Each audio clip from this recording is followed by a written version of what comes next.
빌레몬서는 이제 신약 성경 가운데 가장 짧은 성경 중에 한 권입니다.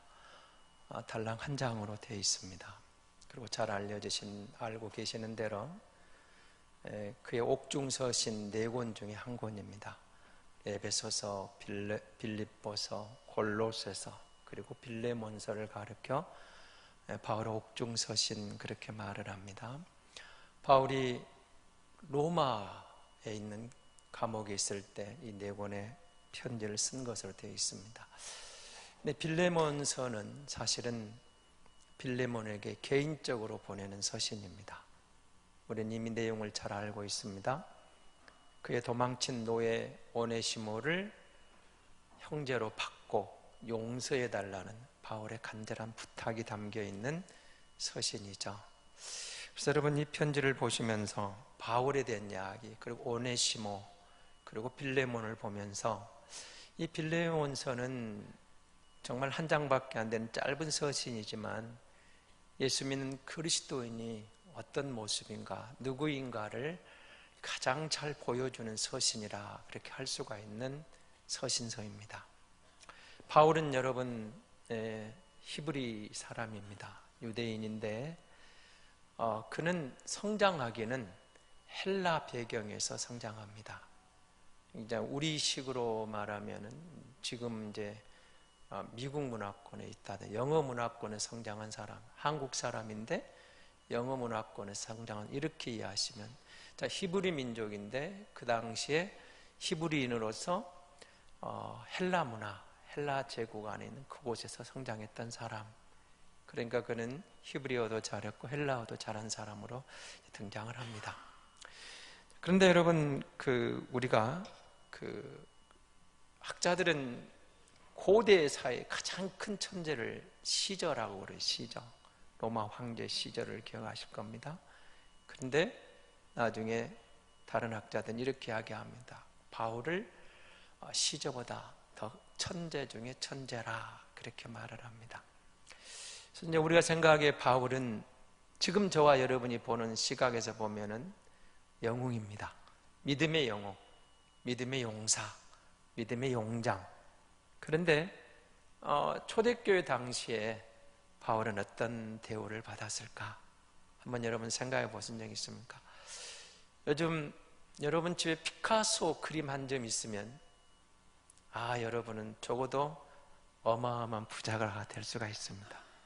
진품 한 점을 여러분이 피카소 그림을 갖고 있으면 수십억, 수백억을 호가할 수도 있습니다. 근데 여러분, 피카소는 당시에 물감 살 돈이 없을 정도로 궁핍했다는 사실을 아십니까? 그런 천재도 여러분, 그 당시에는 물감을 사는데도 힘들었고 먹는 것에 그림 한 점을 갖다 주고 밥 한 그릇 먹을 정도, 그런 어려운 궁핍한 생활을 했습니다. 그런데 그가 남긴 그림 한 점은 요즘은 어마어마한 가치, 보물이라는 것을, 그 문학적인 가치 또 예술적인 가치를 부여하고 있습니다. 놀랍지 않습니까? 바울도 사실은 살아생전에는 그렇게 환영받는 인물은 아니었습니다. 그럴 수밖에 없었습니다. 바울이 뭐라고 말하면 디모데전서 1장 11절 말씀인데요, 바울이 자기 자신을 이렇게 소개합니다. 디모데전서 1장 13절입니다. 한번 같이 보겠습니다. 내가 전에는 비방자요 박해자요 포행자였으나 도리어 긍휼을 입은 것은 내가 믿지 아니할 때 알지 못하고 행하였음이라. 바울이 자기 자신을 그렇게 말하죠. 내가 비방자였다, 박해자였다, 폭행자였다. 누구를 박해하고 누구를 폭행하고 누구를 비방했다는 겁니까? 그리스도를 비방했습니다. 누구를 폭행했습니까? 예수 믿는 사람들을 폭행했습니다. 그런 그가 개종을 합니다. 돌아서요. 그러니까 이 바울을 맞이하는 사람들이 처음엔 얼마나 힘들었겠어요. 힘들었어요. 그리고 여러분, 바울 서신을 볼 때마다 항상 등장하는 게 그리스도의 종, 사도된 바울, 이런 표현이 나오죠. 여기에는 바울 자신의 현실적인 문제가 담겨 있습니다. 사도권에 대한 열등감입니다. 그래서 학자들은 바울은 때로는 왕따 당하는 시절도 있었다고 그럽니다. 박해자가, 폭행자가, 핍박자가, 비방자가 예수를 증거하는데 믿을만 하냐 이겁니다. 그리고 그가 이방인의 사도라고 나오는데 네가 정말 사도냐 이겁니다. 사도냐. 여러분, 바울은 우리가 잘 알고 있듯이 12사도가 아니잖아요. 그러니까 전통성에서 문제가 있는 거예요. 너는 우리 사도도 아니지 않느냐. 그러니까 결정적인 순간만 오면 주변에서 네가 무슨 사도냐 이런 겁니다. 네가 무슨 사도냐 이렇게 시비를 걸어오곤 했습니다. 바울은 정말 열등감 아니면 그것 때문에 많은 핸디캡을 갖고 있었습니다. 그래서 바울은 계속 사도라는 이야기를 하죠. 여러분, 오늘 본문에서는 예수님 때문에 제수된 내가, 바울과 디모데가 지금 편지를 보내는데 누구에게 보냅니까? 빌레몬에게. 그리고 그에 나오는 아비아라는 자매를, 이 자매가 빌레몬의 아내로 알려져 있고요. 그 다음에 뒤에 나오는 누굽니까? 그 아키포가 나옵니다. 아키포는 두 사람의 아들로 이제 알려져 있거든요. 그러니까 가족입니다.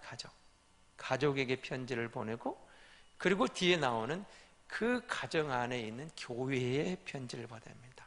빌레몬은 이제 골로새 교회를 세웠잖아요. 골로새 교회 성도니까 한번 생각해 보십시오. 개인적인 편지가 가족에게 문안을 물고 교회에게. 그럼 그 당시 교회를 여러분 오늘 우리 식으로 생각하면 안 됩니다. 예수 믿는 성도들에게 예수 믿는 신실한 사람이 자기 가정, 집을 내주므로 그곳이 예배 처소가 됐던 그런 상황입니다. 여러분, 서신서 이런 장면이 가끔 등장하죠. 적어도 초창에는 그런 교회의 모습이었습니다. 자, 바울은 이렇게 해서 되는데 여러분, 어떻게 바울이 그럼 오늘 우리가 알고 있는 믿음의 용사, 영웅이 되었냐 이겁니다. 많은 학자들이 이렇게 말합니다. 그가 남긴 편지가 그가 죽고 난 뒤에 성도들에게 읽혀지고 초대들의 교회들에 돌려보면서 많은 감동을 받고 그 편지가 유명해지면서 바울을 재평가했다 이렇게 말합니다. 그래서 바울의 편지가 바울을 위대하게 만들었다 이렇게 이제 말들을 하거든요. 그럼 여러분, 당시 여러분 디아스포라란 말 많이 들으셨죠? 흩어진 유대인들입니다. 근데 원래 디아스포라는 말은 유대인들에게 좋은 의미가 아닙니다. 여러분이 구약 성경을 읽어보시면서 출애굽한 성도들이 어떻게 하죠? 애굽을 나와서 성막을 받고 성막을 중심으로 철저히 저들은 공동체 생활을 합니다. 성막이 가운데 자리를 잡으면 동서남북으로 12지파가 3지파씩 진을 칩니다. 그들의 센터에는 항상 성막이 있었습니다. 그리고 성전이 세워진 다음에는 성전을 중심으로 공동체 생활을 했던 겁니다. 그러니까 히브리인들에게는 흩어지는 것은 나중에 선지서들이 이걸 증명합니다. 저들의 범죄함으로, 저들의 어리석음으로 하나님이 저들을 징계하실 때 흩어버리는 겁니다. 포로로 끌려갑니다. 흩어집니다. 그래서 여러분, 유대인들에게 흩어진다는 것은 징계입니다. 죄를 받는 것, 벌을 받는 것, 심판을 받는 것, 그런 의미가 있었습니다. 그런데 디아스포라가 초대교회 이후에 이제 해방에서 돌아온 이후에 또 다른 의미로 쓰여지게 됩니다. 흩어져 있는 유대인들이 그곳에서 해당을 중심으로 복음을 전하는 도구가 됩니다. 그래서 여러분, 우리가 예수 믿는다는 이런 역전이 되는 겁니다. 부정적인 상황이 긍정적인 상황이 되는 겁니다. 박해자의 포행자였던 바울이 예수 믿음으로 복음의 영웅으로 등장하듯이 여러분, 우리가 세상에서는 그 없는 것 때문에, 가난한 것 때문에, 병든 것 때문에, 뭔가 못 배운 것 때문에, 남보다 못한 것 때문에 우리는 세상에서 좌절하고 절망하지만 그리스도 안에서 우리가 주님께로 돌아왔을 때는 부족함에도 불구하고, 못 배웠음에도 불구하고, 가난함에도 불구하고, 병들었음에도 불구하고, 아무것도 없는 것 같음에도 불구하고 그리스도에게 다시 붙잡혔을 때 믿음의 백성들에게 새로운 기회를 주어주시고 하나님이 그들을 새롭게 세워주시는 것을 우리는 얼마든지 볼 수가 있습니다. 바울이 그렇고 초대교회 성도들이 그렇고 어쩌면 저와 여러분이 그랬습니다. 예수 믿고 보니까 이전에 그게 정말 핸디캡이었는데, 부정적이었는데, 열등감을 줬던 것인데 예수 믿고 보면 주 안에 새로운 것으로 탄생해서 새로운 희망을 줍니다. 새로운 용기를 줍니다. 새로운 가능성을 줍니다. 그리고 주님의 손에 붙잡히니 하나님께서 그를 통해서 새 역사를 이루어가는 것을 우리는 보게 되는 것입니다. 그래서 여러분, 이 바울의 빌레몬을 향한 개인 서신이 가족에게, 교회에게, 이 말은 이런 의미를 담고 있습니다. 이 편지가 개인적인 편지지만 이 편지를 받고 반응하는 것은 개인적인 것에 끝나지 않고 공동체적인 관심사로 나아갈 진리라는 것입니다. 여러분, 우리가 예수 믿는다는 것은 내가 그리스도로 말미암아 변화가 일어납니다. 제가 여러분에게 가끔 설명하는 고린도전서 5장 17절 말씀, 그런즉 누구든지 그리스도 안에 있으면 새로운 피조물이라 이전 것은 지나갔으니 보라 새 것이 되었도다. 예수 믿고 보니까 우리가 새로운 변화가 일어났습니다. 그런데 그 새로운 변화가 어떻게 됩니까? 내면의 세계요? 물론 그렇습니다. 우리가 예수 믿는다는 것은 내 안에, 내 속에, 내 중심에, 내 심령에, 내 마음에 변화가 일어납니다. 내 속사람이 달라졌습니다. 그런데 거기서 그치면 안 됩니다. 바울은 그 이야기를 하고 있는 겁니다. 그 내면의 변화가 삶 속에서 드러나고 그 내면의 변화가 실제적으로 주변의 관계 속에서 드러나는 것이 믿음이라고, 진리라고 말하고 있는 겁니다. 그래서 예수 믿는다는 것은 여러분 관계가 중요한 겁니다. 하나님과의 관계가 회복된 사람이 성도입니다. 하나님과 관계 회복된 성도가 어떻게 됩니까? 주변과의 관계를 회복시켜 나가는 겁니다. 예수님께 용서받은 성도가 내 이웃을 용서하고, 주님이 내게 새 기회를 주셔서 배려해 주신 것처럼 다른 사람을 배려해 주는 겁니다. 여러분, 관계가 깨지면 얼마나 여러분 불편합니까? 여러분 부부관계 여러분 평안하십니까? 안녕하십니까? 한번 돌아보십시오. 정말 좋은 관계인데 이 관계가 깨지면 힘듭니다. 형제, 여러분 어렸을 때 형제가 얼마나 좋았습니까? 얼마나 듬직했습니까? 그런데 여러분 살다 보면 형제 간의 관계가 깨지면 얼마나 불편합니까? 지난주에 만난 어떤 분이 그렇게 말하더라고요. 저는 우리 모든 형제들하고 관계가 끊어졌습니다. 몇 년째, 10년 가까이 한 번도 찾아가지도 않고 전화 한 번 하지 않습니다. 어쩌다 그리 됐습니까? 간단했습니다. 부모님이 돌아가시고 돈 때문에 그랬습니다. 돈 때문에. 힘들다. 회복하고 싶은데 너무 힘들다는 거예요. 여러분 관계, 그 좋은 관계도 어렸을 때 여러분 형제가 얼마나 좋았어요. 깨어지니까 너무 힘들다. 그렇게 말합니다. 예수 믿는 성도가 누굽니까? 하나님과의 관계가 회복된 사람, 깨어진 관계가 보혈의 공로로 회복된 사람입니다. 새로운 피조물이 되었어요. 하나님과의 관계가 회복되고 보니까 1만 달란트 빚진 자 된 내가 100단회로운 빚진 내 이웃을 용서하며 사는 겁니다. 그걸 말하면 여러분 관계가 깨어지면 문제가 돼요. 여러분 미국의 그 오웰이라는 극자의 소설가가 쓴 크리스마스 선물이라는 이야기 잘 아실 겁니다. 어느 소도시에 가난한 부부가 삽니다. 근데 정말 행복한 부부, 가난하지만 크리스마스가 다가옵니다. 선물을 준비하는데 남편이 그런 생각을 합니다. 아내 델라가 긴 머리가 참 미인인데 머리핀을 갖고 싶은데 머리핀이 없어요. 그래서 자기 주머니에 있는 시계를 팔아가지고 그 머리핀, 평소에 아내가 갖고 싶었던 머리핀을 사서 옵니다. 근데 그 순간 아내는 남편 짐이 생각하면서 좋은 시계를 갖고 있는데 시계줄이 없어요. 시계줄을 사주고 싶은데 돈이 없습니다. 그래서 생각하기를 자기 긴 머리를 잘라서 그 시계줄을 사옵니다. 두 사람이 거의 동시에 집에 들어왔는데 어떻게 됩니까? 시계줄을 가져왔습니다. 머리핀을 가져왔습니다. 그런데 정작 시계가 없습니다. 머리가 짧아졌습니다. 그런데 여러분, 이 두 사람이 불행했을까요? 아닙니다. 서로를 껴안고 울지만 부부는 정말 행복한, 어느 때 못지않은 가장 귀한 크리스마스 선물을 받은 순간이 그 순간 아니었겠습니까? 남편의 마음, 아내의 마음, 그 마음을 서로 사랑하는 관계.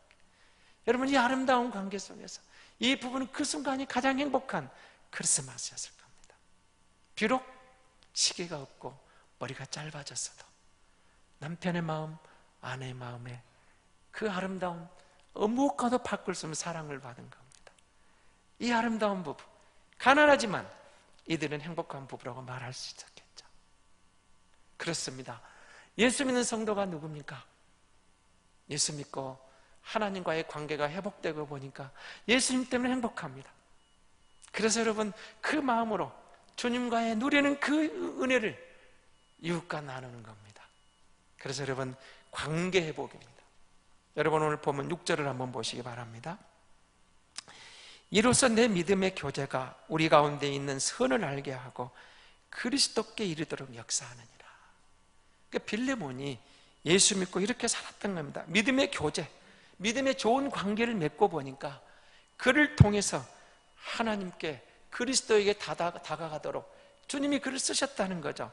그래서 7절은 바울이 그를 칭찬해 주는 겁니다. 형제여, 성도들의 마음이 너로 말미암아 평안함을 얻었으니 내가 너의 사랑으로 많은 기쁨과 위로를 받았노라. 그러니까 여러분, 빌레몬의 그 마음이 성도들에게만 위로를 준 게 아니고 바울에게도 위로가 되고 기쁨이 됐다는 거죠. 이 부분을 칭찬해 주는 겁니다. 칭찬해 주는데, 여러분, 지금 바울이 이 편지를 쓰는 목적이 뭡니까? 이게 지금 목적이 아니죠. 뭔가 지금 어려운 부탁을 하려고 하는 겁니다. 노예했던 오네시모를 형제로 받아주라, 용서해주라, 이 내용을 지금 써야 되는데, 먼저 바울은 빌레몬의 그 믿음의 상황을 설명하면서 칭찬하면서 감사하고 있는 겁니다. 인정해 준 거예요. 너의 그 믿음, 네가 예수 믿고 변화된 모습, 그리고 예수 믿고 삶에 실천하는 그 모습, 성숙한 신앙의 모습, 그게 정말 성도들이 주님께로 다가가는 도구가 되었다는 거예요. 그것이 힘든 내 생활이지만 위로가 되었다는 겁니다. 내가 지금 감옥에 있지만 그 소식을 들으면 내가 힘을 얻고 있다, 그 말입니다. 그래서 바울은 빌레몬을 인정하는 겁니다. 감사하는 거예요. 그런데 여러분, 한번 생각해 보시기 바랍니다. 당시 노예가 도망을 갔는데 이 노예를 바울은 빌레몬에게 보내면서 형제로 받아주라, 이렇게 부탁을 하고 있습니다. 이게 가능한 일입니까? 여러분, 한번 생각해 보시기 바랍니다. 가능한 일이었겠습니까? 교회 밖에서는 불가능한 일이었습니다. 불가능한 일. 그런데 지금 바울은 이렇게 우리에게 말하는 겁니다. 세상적으로 불가능한 일이지만 그리스도 안에서 가능한 일이라는 겁니다. 내 생각으로, 세상적인 관습으로, 지금 시대적 상황으로는 용납할 수 없는 상황이지만 그리스도 안에서 변화된 내가, 그리스도 안에서 달라진, 그리스도 안에서 새로운 피조물이 된 우리는 차별이 없이 받아들일 수 있다는 겁니다. 종이나 노예나 주인이나 히브리인이나 헬라인이나 유대인이나 그 누구든 차별이 없이 우리가 그리스도 안에서 하나라는, 그리스도 안에서. 여러분, 세상에서는 차별이 있지만 주 안에서는 차별이 없다는 겁니다. 가진 자나 못 가진 자나, 배운 자나 못 배운 자나, 있는 자나 없는 자나, 잘난 자나 못난 자나, 장애인이나 건강한 사람이나 차별이 없는 사이, 그리스도 예수 안에서 이 세계가 열렸다고 말하는 겁니다. 이게 믿음의 세계다. 이것이 새로운 피조물, 새로운 세계라고 말하는 겁니다. 여러분, 우리가 예수 안에서 하나라는 말은 그런 뜻입니다. 차별이 없다는 겁니다. 너와 내가 똑같다는 거예요. 세상에 어떤 지혜에 있든 어떤 위치에 있든 지금 상황이 어떤 상황이든 지금 겪고 있는 편이 어떤 어려운 여건이 그게 문제가 아니라는 거예요. 우리가 그리스도 안에서 하나라는 것을 강조하는 겁니다. 노예마저도 하나라고 말하는 겁니다. 근데 여러분, 우리가 시대적 상황을 좀 이해하면 이게 얼마만큼 쉽지 않은가를 보셔야 돼요. 여러분, 노예가 도망을 쳤습니다. 그냥 갔겠습니까? 그냥 갈 리가 없습니다. 도망간 노예가 살 길을 준비해야죠. 그러니까 주인의 뭔가 돈이 됐든 금부치가 됐든 뭔가를 훔쳐서 도망가게 돼 있습니다. 어딘가에 살아야 되지 않겠습니까? 그러니까 주인에게 재산 피해를 주고 갔다 그 말이죠. 그래서 여러분, 노예를 잡게 되면은 사형에 처할 수 있는 겁니다. 그런데 그를 형제로 받아주라는 겁니다. 불가능한 것이 가능한 것으로 바뀌고 있는 겁니다. 그리스도 안에서 할 수 있다는 것이죠. 여러분, 이 장면을 보시고 바울이 이제 오늘 11절을 한번 보시기 바랍니다. 11절입니다. 그가 저는 내게 무익하였으나 이제는 나와 내게 유익하다, 그렇게 말하는 거죠. 바울은 지금 오네시모를 보내면서 이가 이전엔 노예가 아니라는 겁니다. 오네시모가 어떻게 그리스도인이 되었는가는 여러분 몇 가지 설이 있는데요. 여러분, 도망간 노예가 여러분 죄 짓고는 못 산다는 말이 있죠. 불안해서 바울이 찾아오는 사람들을 만나고 복음을 전하는 바울 이야기를 듣고 로마 감옥에 있는 바울을 찾아가서 그리스도인이 되었다, 이런 설도 있고요. 또 한 설은 바울이 이 오네시모가 도망간 노예다 보니까 살 길이 없어 어떻게 보면 또 죄수가 돼서 로마 감옥에 들어가고 죄수가 돼서 바울을 만났다, 이런 설도 있습니다. 근데 대개는 이제 뒤의 설보다는 앞의 설을 더 많이 이제 인정을 하는데요. 어쨌든 어떤 계기가 되었든 간에 오네시모는 바울을 만나고 복음을 듣고 새 사람이 되었습니다. 새로운 피조물이 되었다는 겁니다. 그래서 전에는 무익하지만 이제는 나와 너에게 유익하다. 여러분, 이 장면을 잘 보셔야 돼요. 예수 믿는 성도는 그런 겁니다. 이제는 우리가 무익한 존재일 수 있어요. 그런데 예수 믿고 보니까 이제는 새로운 피조물로 유익한 존재로 변화가 일어났다는 겁니다. 그가 달라졌다는 거죠. 그래서 여러분, 예수 믿고 변화된 오네시모를 바울은 빌레몬에게 소개하면서 더 이상 노예가 아니라 형제로 맞아주라, 믿음의 안에서 형제로 말아주라, 이렇게 말하는 겁니다. 이것이 교회 밖에서는 무리한 요구였지만 그리스도 예수 안에서는 얼마든지 가능한 이야기라는 것입니다. 예수 안에서는 가능한 이야기라는 거예요.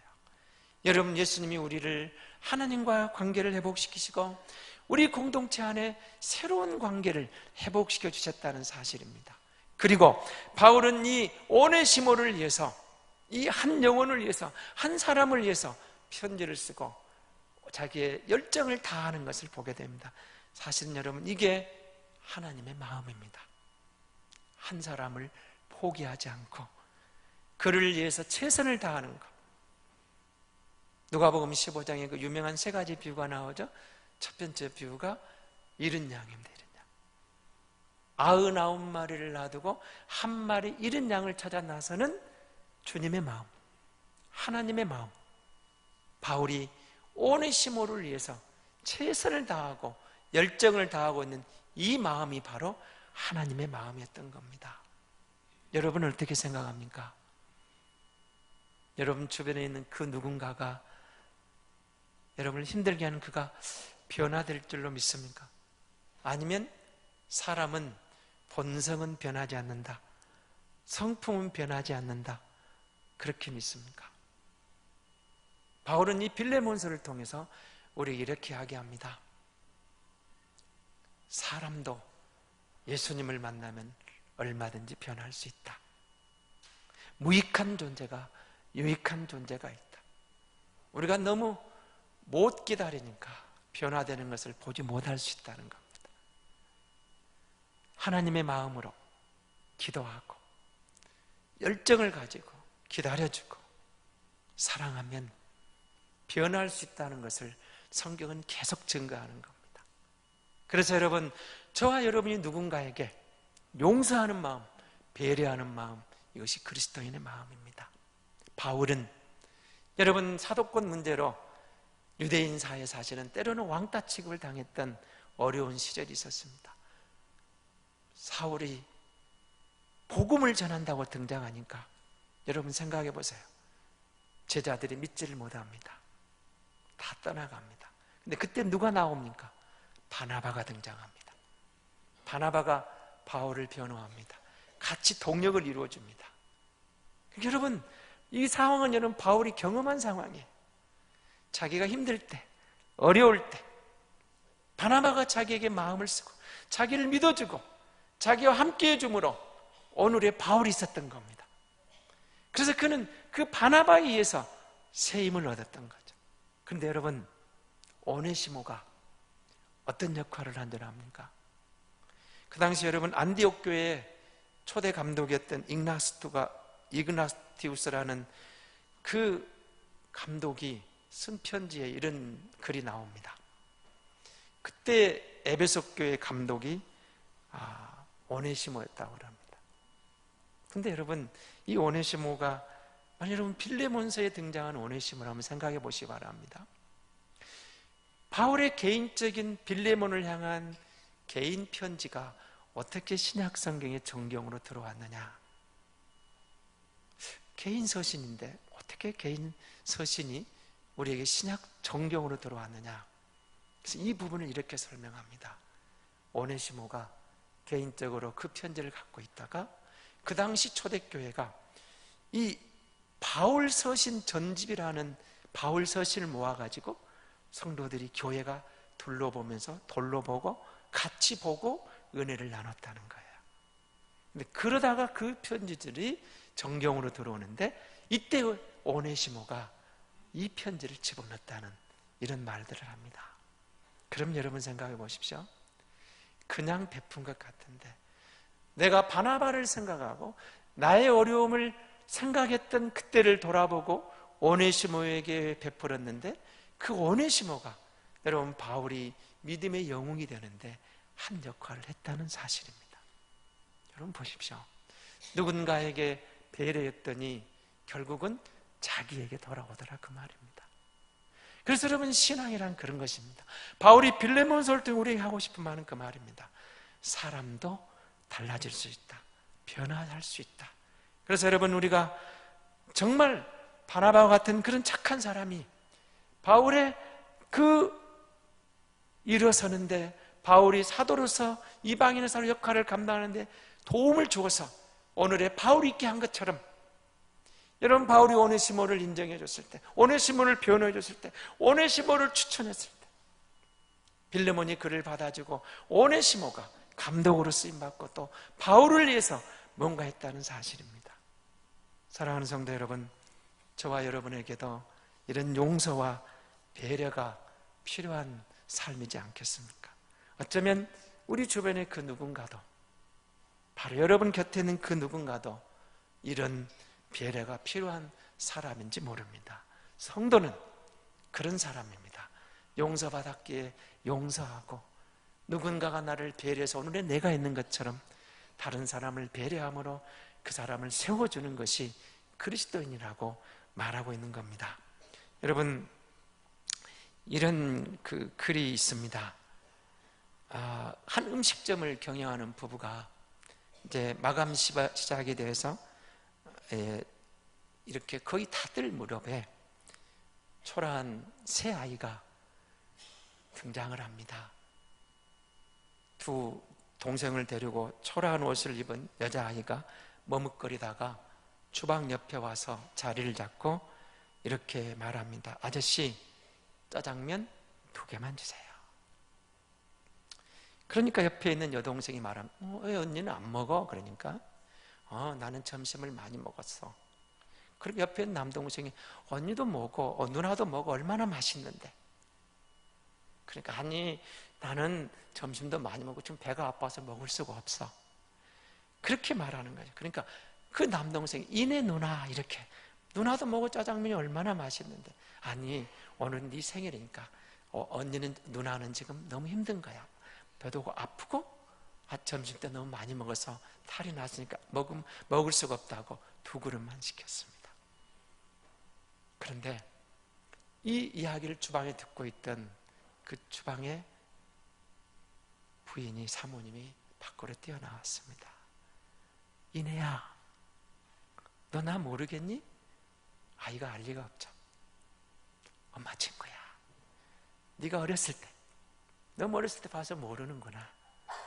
엄마 친구야. 이렇게 많이 컸구나. 걱정 마. 아줌마가 맛있는 거 줄게. 그러면 짜장면 3개, 탕수육 하나를 시켰습니다. 이야기를 쭉 하는 가운데 새 아이가 엄마가 없고 동생 생일인데 짜장면을 사주러 온 겁니다. 돈이 없어서 짜장면 2그릇을 시켰습니다. 그런데 이 사모님의 배려 가운데 맛있게 먹고 나갔습니다. 나갈 때 문을 열면서 얘들아 잘 가. 그리고 언제든지 짜장면이 먹고 싶으면 들어오렴. 엄마 친구는 내가 사줄게. 이 아이들이 가고 난 다음에 남편이 물었습니다. 누구야? 나는 생각이 안 나는데. 부인이 이렇게 말하면 사실은 나도 모르는 아이들이에요.